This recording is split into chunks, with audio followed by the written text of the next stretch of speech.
Welcome to the Owner's Lounge, the podcast made for the ones who don't just stay in hotels, they own them.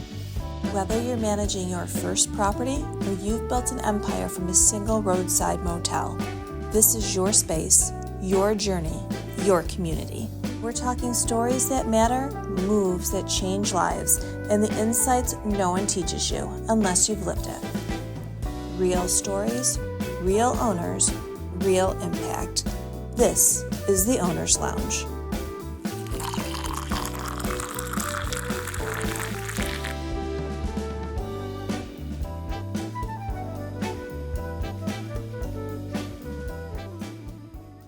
Welcome everyone to the Owner's Lounge, episode 3. We are here with Mayor of the Utica, Mike Galime. Mike, how's it going? Thanks for asking me to be on the show. Not a problem. So a few things that we wanted to discuss today, and I wanted to discuss with you too. Have you heard of AHOA at all? AHOA? Yes. HOA?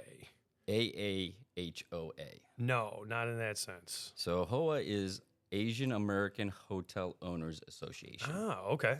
Yes. All right. So I've prepared a couple of printouts for you. JJ, if you want to show the first slide. Very cool.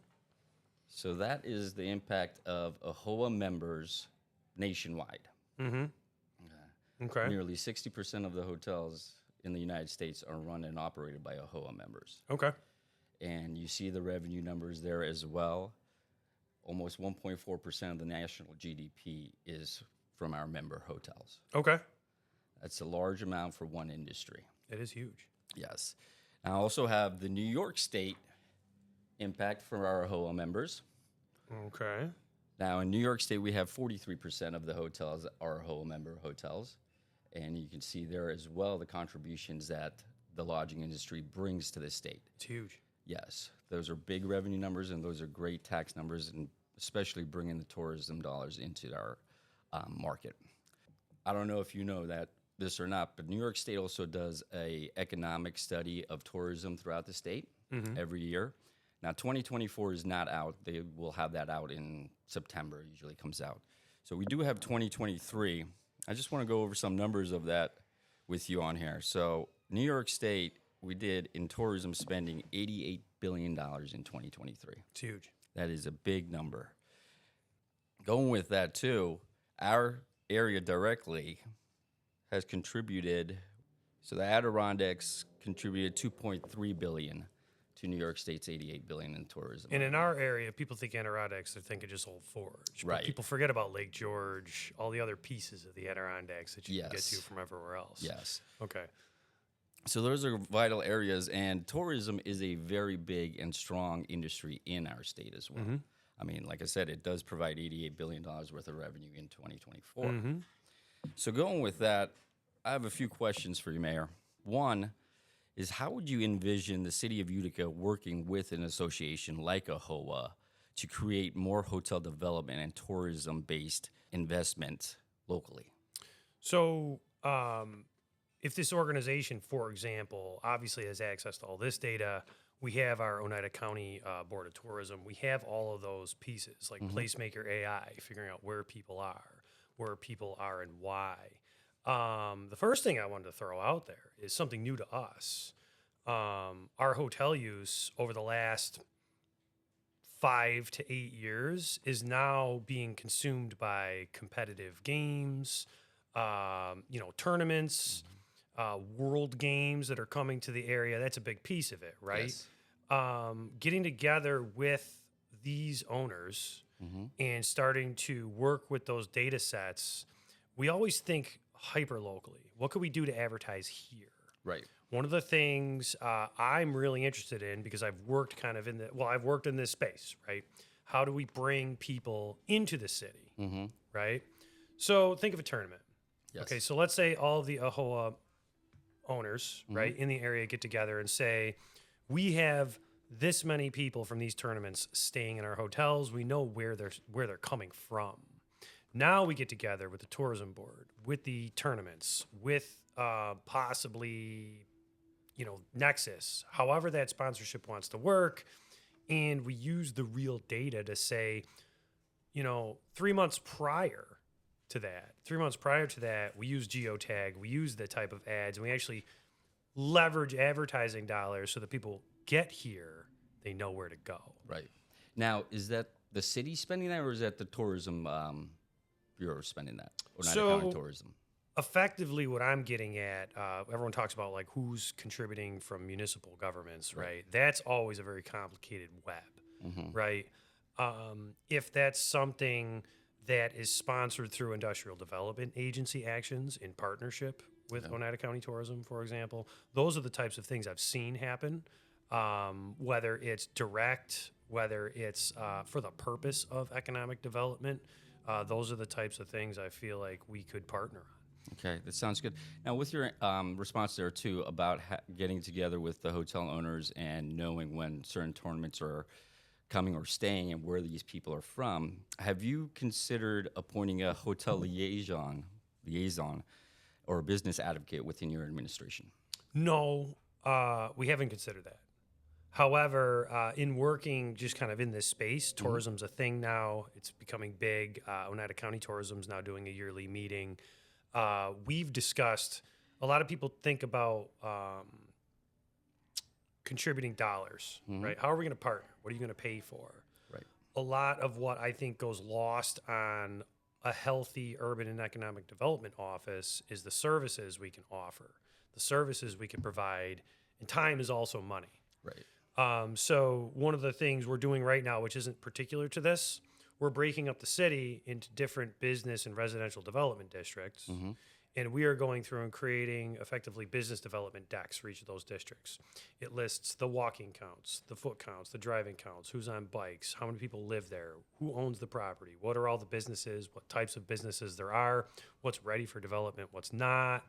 Watching that come together, this is something I want to do kind of for the internal piece of Utica, is have our economic development office have that information at hand so that if we want to work together, we could say, okay, here's all the tournaments that are coming in. We're kind of that piece that glues it all together, working between a nexus, between the county. Now we can get together and actionably spend very efficient advertising dollars to do that together. That would be good, yes. Now, having more hotels and having more businesses, inviting tourism, brings into account labor and minimum wage requirements here. Now, I know the state minimum wage is going up to $16 an hour. How do you see that impacting our area, and where can we get jobs for our businesses locally here? So historically, we still have a very healthy, I would call it, service economy and manufacturing workforce. But what happens now is we're also shopping and utilizing those same services, whether we are the service workers or the floor workers, right? So minimum wage is driving up, it's ticking up. That squeezes all the businesses in the middle. You can't hold prices if labor is rising. Right. And if labor is mandated to rise, no one's on the backside saying that's why that's going up. The business now has to just bear the brunt of that and explain it. So the business gets squeezed in the middle. I really think it makes it more difficult. Right. It also makes it more difficult because municipalities also have to take care of the city. Right. So those same labor costs are rolling into if the parks are mowed, if the parkway's done, if abatements are set, if the city looks good around those businesses. Right. So it all rolls together. So if you're talking about how minimum wage impacts the economy, it squeezes the services. How can we mitigate that cost a little bit to the business owners? Is there maybe an incentive program or something that we can do with employees, or have certain or special employees? What I was also thinking, AHOA does also have like internship and workforce development incentives. So would you consider partnering up with a local high school or colleges to do internship programs at hotels for the hospitality industry? So I think it's a big missing piece. And I'm going to take a total jump to the left here, right? St. Elizabeth's, right? It's a big hospital that's now not a hospital. There's still offices there. One of the things that actually was suggested when we did the original kind of put everyone in a room and figure out what we're going to do with this way too soon. I think in like 2019. It was a long time ago. One of the most interesting things was, could this become a hospitality training facility? Right. And it was an interesting concept to think about because we have that for manufacturing, welding, police, fire, pipe fitting, electricians, everything else under the sun. So if that becomes part of a workforce development program, no different than all the other internships where something happens like that, that would definitely be something as like a mayor I would advocate for, right? Because now we become not only a tourism destination with a growing tourism industry, Right. but now we become the training facility for that. And no different than a lot of the other internships, it comes with, when it's that entry level, some kind of support through those workforce development programs, like the internships, the apprenticeships. So would we be able to create a workforce development program for hotels, specific hotel restaurants, more so, and then our individual hotels that are here in our city be able to utilize that function and have it? So I'm not going to speak for MV or the county, for example, but through that type of programming, I think that would be a welcome addition. I know there's some of it to a certain extent, Right. For some of the 2-year degrees locally, but I don't think it's looked at as a huge driver. And based on what AHOA is putting together as far as not just economic impact numbers, but the actual business that's there, Right. it's a huge employment driver. If people want jobs, that's a viable job path for somebody who wants to get that 2-year degree or just train as an apprentice to do something, become a GM. That would be huge. Yes. So real quick, the labor income. In our region, Oneida County, as you see here on this graph, is the largest contributor to tourism-generated labor income Okay. in central New York. Okay. So Oneida County's killing it, basically, which is Yes, awesome. we Yeah. So that is great for our county. And that's why hotels are going up, right? Yes. Yeah. Now, with that too, I'm not sure if it has passed or not yet, but I heard that you were looking at doing a 3% citywide bed tax. Yes. Now, what we're looking at from the municipality is we keep having to go back solely to property tax, which isn't percentage based. So it's very difficult to always go back. And people think of the residents, but the property tax is also hitting the hotels. Right? It's hitting all of the businesses. Now, the key with bed tax is it is supposed to be supporting the infrastructure that is in and around all the tourism and all of the people coming in. And what we found from the city standpoint is we walked away from it in, I think, 2016 or 17 when the county first implemented one. Initially, it was 2.5%. Then I believe it was increased to 5%. Correct. So obviously, we're in a bit of a bind. We had to raise taxes 2 years in a row. We're looking at not necessarily how to get more taxes from different places, but what we're spending our money on from municipality. A lot of the increase has been the upkeep for a lot of the events, a lot of the different park preparation, a lot of the different things in between. The Harbor Hotel District, if you will, and Nexus, Right. and a lot of the reliance on that. So shifting to some of that being funded by a bed tax, one, seemed very appropriate in the model of it, but also is a situation where, let's say it ends up 3. And like you said, I'm not sure if the governor signed it yet. I know it went through Assembly and Senate. What that would do is still keep us 1% below typically all of our competitive counties around us, but then allow the city of Utica to fund that parks department in part based on the tourism dollars that are coming in, instead of just specifically going to property tax, which also hits all the hotel operators as well. Yes. So what I got out of the gist too is the 3% extra bed tax that we're looking at getting is going to be used for tourism purposes, those dollars in the city of Utica. Right.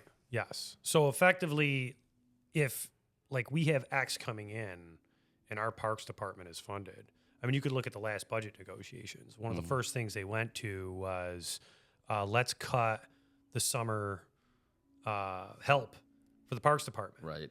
And I was like, okay, but we do have the Boilermaker. We have all of the tournaments at Nexus. We have to, finally open a harbor. Right. And summer short-lived here, so we need Right. summer. And we have to take care of all these things. And the answer was, well, we always figure it out. Mm-hmm. And I'm like, we've got a $4 million deficit. We're always figuring it out. And effectively, the answer was go figure out how to fix it. Right. Okay. So while to us in this locale, having the city bed tax on the receipt is foreign. I travel all over the place. My daughter's dance competitions, starting to do baseball stuff. Right. It's normal. Now you're a hotel operator, aspect. You're looking at me like you're nuts right now. You're squeezing me, right? But the reality is, in the long-term effect, it's going to hit property tax less. Mm-hmm. Because what we need to do is find those revenue sources and apply them to where they should be applied based on where they should come from. Right. And consistently hitting property tax, which, by the way, isn't percentage-based. It's a levy. Right. Right? Once you implement a bed tax, it's a percentage. You're done. Mm-hmm. Now, granted, the county started at 2.5 and went to 5. That's not what we're looking at doing. I looked at everyone else and said, what is every other county doing? I looked at New York City, but New York City is a whole other aspect. Yes. Right? You can't use that as an area. And said, what's appropriate, even though it's going to be painful, because anything new like that's painful. And in the short term, it's an implementation factor. In the long term, it should level and also allow us to rationalize to the taxpayers why we are taking care of that entrance to the harbor. Why, when the Boilermaker comes here, we're doing all that work. Because right now they say, oh, you're only doing this for the Boilermaker. You're not doing something in our neighborhood. And we have to rationalize we are. Right. But now it's a secondary explanation. Well, that is also why bed tax funds that. Okay. Now, on top of bed tax, you mentioned that we have the Nexus Center here, which is a great addition to our city, I personally think. It has brought tremendous tournaments and events and sports teams here. Mm-hmm. Now, I've noticed other cities do this as well. I think we might be able to take an opportunity to implement that here, which is a rebate program. Okay.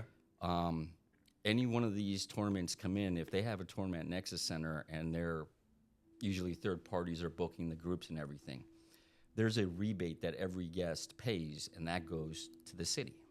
That's interesting. So you're almost touching on why this is so complicated the way we work here, right? So Nexus is built. Right. Prior to that, the Utica Aud, right, the Memorial Auditorium, which is now the Adirondack Bank Center, right, by name, blew up. Now we got the Comets after the Pioneers were like slamming the place for years, like packed, right? I was just going to Pioneers games because we're a hockey town. Now all of a sudden, Comets come. Unbelievable. Okay, now we got Nexus. Keeps building. That's a huge sales tax driver, okay? Yes. Sales tax is going to pay for it all. Sales tax is going to pay for it all. While we get a preemption and we get a distribution of the sales tax, it's still in part coming to the city. Right. And that was the issue with the bed tax situation, right? When I investigated, should we do this from a city aspect, I said, okay, should we try and work with the county and get a distribution? Mm-hmm. But think about it from the county's aspect. That now is for the whole county. How does Utica say, can we have a distribution of that? Right. Right? That was a very complicated discussion. So Nexus is in Utica, but it's very county-centric. Yes. And a lot of the funding that comes from that is county-centric. Now, the county obviously is paying the debt service, right, through the audit authority. Mm-hmm. There's a lot of working parts there where that's, funded through the county. Right. But what goes missed is it's not Utica in that respect, which is why we are now investigating these other bits and pieces on how to better support that endeavor, because the city has to look good. The city has to be ready for that. But at the same time, a lot of that flows through the county first and then comes down. And that goes for the sales tax too. Right. Yeah. So the county tax, which is 5% that we pay Oneida County tourism tax, the tourism bureau here, Oneida County Tourism, is responsible for that and spending those dollars. Do they contribute anything to the cities, or do they just? Well, the county would argue, and I would agree in part, that the first portion of that was utilized to pay for the bonding on Nexus, for example. It's obviously a benefit to the city because the city gets the sales tax. Right. You know, if there's a boon in economic impact, that trickles down. But when I look at the numbers, even when you're showing me billions, this and that, I immediately in my head start going, okay, at 8.75% sales tax, what's going to the state? This goes to the county, and then here's Utica, right? And you can't look at something and treat it like nothing, right? Because without it, we would be sunk, Right. okay? But that's part of the issue is a lot of these facilities, hospital included, right, become reliant on our public safety because it's a bigger response now. They become reliant on our existence if they want to contract those services because we still have to staff. And the big thing is DPW and parks. The roads, the curbs, the streetlights, the grass, the parks, the bushes, the flowers. Like people don't add that stuff up. Just salt, for example. This isn't part of the tourism thing, salt, but how much do you think we spend a year on salt for the roads? Probably a big amount here. Just throw a number out there. How much a year do you think we spend on salt to salt the roads? I would say millions on salt. All right, you're over, actually. over? Yeah, you're Millions? over. Okay. But, we buy 7,000 tons of salt. Wow. Okay. And that's a minimum. We went way over this year. And that's just for the city. Yeah, just for the city. Wow. Just for the city. So it's hundreds and hundreds and hundreds of dollars just to salt the roads. So then when you look at all these other things that we have to take care of, and then you have an entity that creates this new economy within the city, which is great because it helps because now there's more businesses, there's more people and everything else under the sun.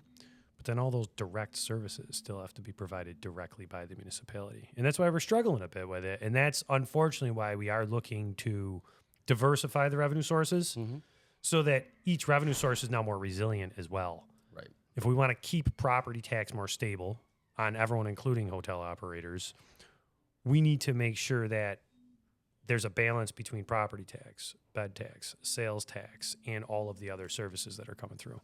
Now, those are great. Now, I wanted to get into one other topic that we, as a whole as well, have been fighting nationally about, is Airbnbs.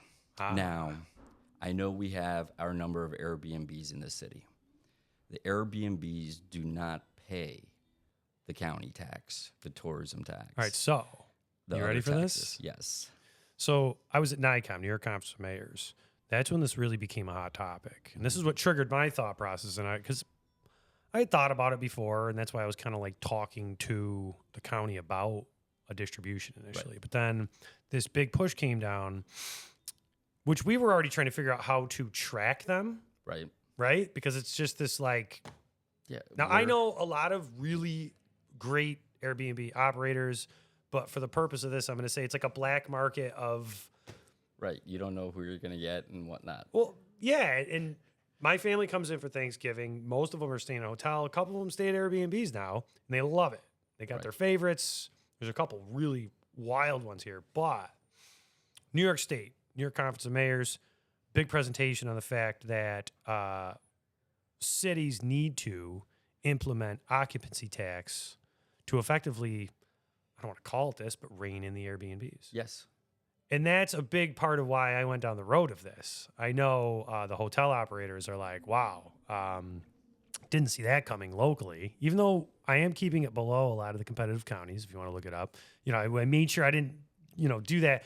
But they're going to be charged that. Well, this is they have to contribute. Yes. Not only do they have to contribute, they should be contributing because they're also benefiting from all those same resources that right now only you're paying for. Correct. Right? Yes. So that's actually was, I would say, the main driver of why the city of Utica went down the road of implementing occupancy tax was to get all the Airbnbs on board. And then here's the thing. Them paying that occupancy tax is going to then offset the fact that neighbors are calling the cops and saying, hey, there's some rando van next to my house. We have to go investigate it. And then we find out it's an Airbnb. We say, where are you located? Why are you registered? So we're working through that right now. And that's actually what triggered the whole previous conversation we had. So how is the city or the state going to identify the Airbnbs? Right now, I've actually gone on Airbnb as well to put a couple rooms that I have at an apartment onto it. It's not that hard to sign up for Airbnb. There's no requirements needed on my side besides my description, bank account, and things like that, but that's it. They don't ask for which county I'm in, or they know which county and that stuff I'm in, but what municipality I'm in for any tax purposes. So how is a city or a state going to know if I registered to be on Airbnb? So it's not a matter of how will they know you did, right? It's a matter of how are we going to figure out who didn't. Right. Okay. So step one is we're working on legislation right now so that they have to register. Now, whether there's a fee or a registration fee or an inspection, because that's also kind of why I'm a little more concerned with it, because we have a residential occupancy program. So if you have a 2-family house, it has to be inspected, make sure it's downspout on the, So I feel like Airbnb should have a little bit different oversight. They do need to have oversight, though. Right now, there is virtually no oversight on Airbnb. Exactly. So we have to have a registry. Right now at the state level, technically, I think all the counties are responsible for it if you have a bed tax. Right. So now the county has to have this registry. We've had some preliminary conversations on it. We want to effectively pass an ordinance that mandates that you have to register. Now, everyone could just be like, fine, I'm not registering. Okay. The brute force way is neighbors are calling. We figure out what's going on. You have to register. We have to inspect. Now you're listed. Now, from what I understand, what I've been told, if this is all working through VRBO or Airbnb or any of those websites, there should be a similar remittance where people pay. They pay the tax. It goes through the county and then comes down through to the municipality like that. I want to do a little more due diligence on how well that's going to function, because I feel like there's a lot of mandated regulation on hotel operators so that can happen. So what's that going to look like through the websites? Now, so there's the first two ways where we pass the ordinance. Whoever wants to register registers. That'll probably be like 20, 30. Few, 20, 30% of them, because there'll be a lot of good guys who are like, fine. Then the second way is we find out, we put you on it. The other way is if you're going to list, you're going to be publicly listed. We're going to go through and find out who they are and send them the letter and say, you're not in compliance, you have to register. I think that's a great start. I personally, it's not perfect, but that's what we sat around the round table and figured out so far. Yes, as a hotel owner and operator, I am encouraged to hear that we are at least trying to do something with Airbnbs, because they have taken a large portion of our room nights away from us. So, and then not being implemented with the same, I'm not even saying the same because they're not the same, but at least some sort of requirements or stipulations or even paying the similar taxes kind of gets... Well, so it's funny, like my first question at NICOM was, okay, you put occupancy tax up here in the presentation, and it was for STLs, short-term rentals. Right. That's the fancy government term for Airbnbs, right? I said, so is this going to be separate than the hotel, bed tax, if you will? Right. And they said, no. If you want to do this, you're passing an occupancy tax locally, which has to go through the state legislature, all the same stuff. So if you want to participate in regulating, if you will, a registry system that is also funded by the tax, right? Right. Of Airbnbs, short-term rentals, it's just an occupancy tax. So that's what triggered us kind of just going down the road, and here we are. Yeah, so, I mean, one of the biggest things with hotel operators, I know we have to get a certificate of occupancy from the health department before we can have anyone occupy our hotels. So is that something that we will... Well, that's what I'm getting at. There needs to be some kind of... And I talked to a couple Airbnb operators about this. I said, would you object to us having an inspection to which you are a short-term, an STL, an STR, registered? And the answer was no, because they also have their good and bad players in their market. Right. So they don't want someone coming here and having a bad experience, because now they're not going to want to try again and have a good experience. And I think that'll go a long way. And that's kind of how I've been looking at it, is we have to have a level playing field. Right. I love that it's another option, but it shouldn't be this weird black market of you can come stay somewhere. Right. Right? It agree. needs to be a level playing field. And the reason it has to be a level playing field, like, I'm very free market, Republican, but very libertarian. You know, I've always been like if you could figure out how to pay as little taxes as you can. And now here I am, I'm a mayor and trying to figure out, right? And you're trying to figure this out. And now it's become a situation of, if you're regulated and providing a very similar service, and these people are not regulated, benefiting from all of the other things, some of the things to which you're supporting Directly, yes. through the bed tax directly, Yes. then that's wrong. Yes. That's not a level playing field. No. Right. And I feel like in this country, for example, free market's more about having the ability to operate equivalently. Right. And right now it's not equivalent. No. And with the amount of Airbnbs that are there, I know Airbnb actually came out and is nationally supporting the Summer Olympics in LA. Right. And we've got the Special Olympics coming Yes. in June next year. We just announced that. Yes, that is going to Which be isn't great. going to be huge. Right. Like I mean, it's not going to be huge like the Olympics, like Right, like the international, but that's going to be huge for us for 3 Yes. years in a row. And I have to imagine that's going to be, and I said it actually at the press conference, I said, this is another one of these events that we are absolutely happy to support, because it's bringing people to the city, Yes. to stay in the hotels, to eat in the restaurants, to enjoy our community. But it comes with everything you're talking about. Yes. So I definitely like the fact that you are keeping an eye on the Airbnbs, and hopefully we can bring them to the same table on the playing field, at least regulations wise. I'm glad you asked and it arrived at that, because that was the trigger point of why we actually kind of went after it, if you will. It wasn't, hey, can we tax the hotels? Right. The conversation was, we have to figure out how to deal with the STLs. So when you went to the city, there was a mayor's conference, so mayors throughout the entire state. Right. So New York Conference of Mayors, you could look it up on Google. It's NICOM, right? Has multiple different sessions throughout the year. We started participating as a municipality for the first time in, I think, 12 years when I became mayor, because it's important. The different sessions focus on different issues that cities see, different things that need to be resolved, or different ways you as a mayor can work with your legislative bodies Right. at the state, county, or local, like the council level, to solve problems, deregulate things if need be, address industries that are not addressed, Yes. like the Airbnbs. Right. In each one of those sessions, one might be based on legislative actions, public safety. The one in the fall is heavily focused around finance. So what we did, I go to one or two of them a year.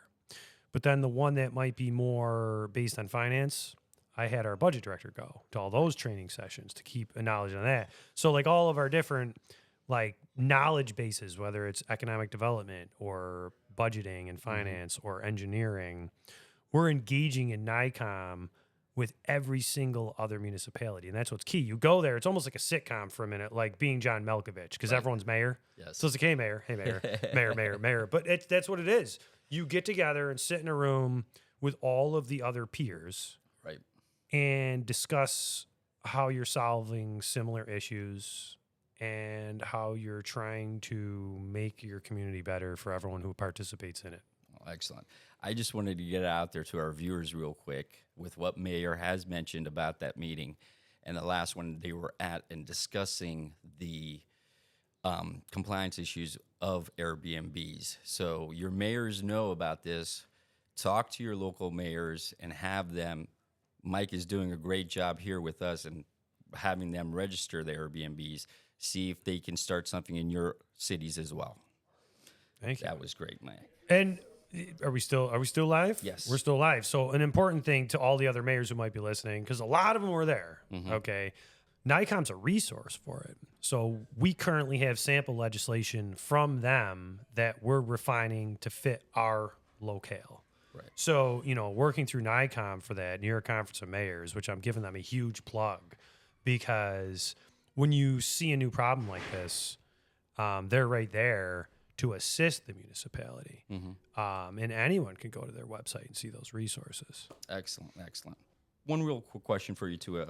Wanted to see. AHOA is pushing for legal tools to help small hotel owners advocate for lawsuits.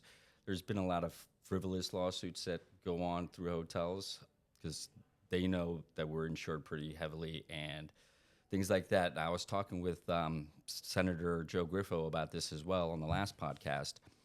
Would you, or city-wise, be for a tort reform on certain frivolous lawsuits or contracts that might come up? Listen, tort reform in general, absolutely necessary, because you should see the amount of lawsuits we have to deal with. Right.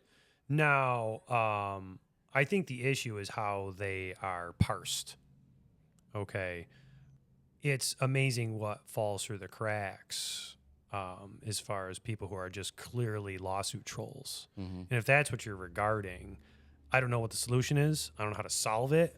But allowing or giving the ability for courts to have law on how to rein in kind of lawsuit trolls, patterned behavior, Right. that clogs the system. It slows down the court system. And it's malicious use of a system so that if somebody actually does need to sue for the right reasons, it takes them forever to get help. Right. So I think that's a good driver for it as far as the thought process, right? Because you go and say, oh, well, if you rein in a bunch of trolls who are literally filing lawsuits by looking up who's insured and somehow filing lawsuits for 20% more than they're insured for, Right. it's a game to them. Yes. Right. Another viewpoint's going to be, yeah, but if you don't let them do that, the two people who need help aren't going to be able to get help. No, we need to start looking at patterned behavior because lawsuits are abused. Yes, I agree. So From a mayor's standpoint, I don't know what I could do at the local level, but as far as an advocate who's an elected, I mean, I'm saying what I'm saying. Right. Yeah.